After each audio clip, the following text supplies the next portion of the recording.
Wir stehen jetzt hier am Salzwasserwellenströmungskanal. Das heißt, hier links von mir ist das Salzwasser und wir sehen im Moment eine wunderschöne Welle. Wir sehen, der Wasserstand ändert sich und das sind Wellen, wie wir sie auch in der Nordsee finden würden. Und zusätzlich habe ich gesagt, es ist auch ein Strömungskanal. Dieser Strömungskanal ermöglicht uns von links in diese Richtung eine zusätzliche Strömung aufzubringen. Was hat das mit der Nordsee zu tun? Wir haben dort die Tide, die bewegt das Wasser vor und zurück und dadurch simulieren wir das durch die Tideströmung, die wir hier von links nach rechts induzieren können. Und das ermöglicht uns wunderbar, beide Strömungsarten, nämlich die Wellen und die Tideströmung, gemeinsam zu simulieren.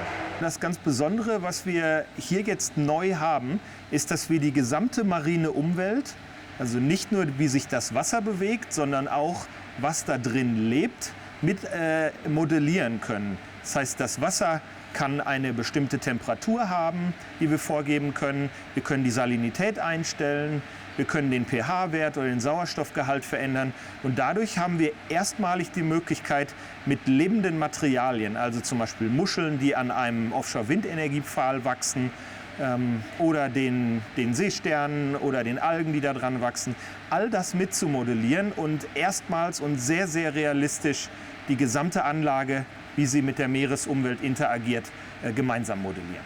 Das allererste Experiment, was wir hier machen, das wird sich damit beschäftigen, wie der Bewuchs auf marinen Pfählen, die wir verwenden, um Windenergie für unseren Strommarkt zu ernten, wie dieser marine Bewuchs mit der marinen Umwelt interagiert. Ganz wichtig dabei, der Bewuchs nimmt zusätzliche Kraft aus den Wellen und der Tideströmung auf. Und diese zusätzliche Kraft müssen wir genau bestimmen können.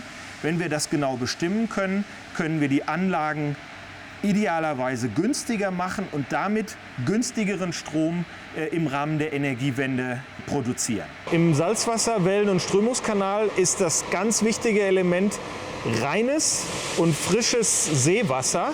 Und das erzielen wir durch unsere Wasseraufbereitung. Die sehen wir hier in meinem Hintergrund.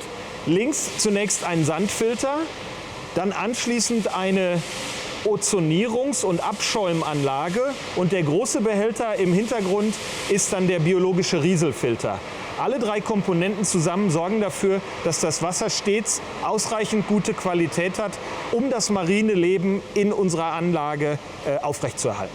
Unsere Muscheln, die wir hier zu Testzwecken derzeit verwenden, die fühlen sich super wohl hier, denn die haben all das, was sie in der Nordsee auch haben.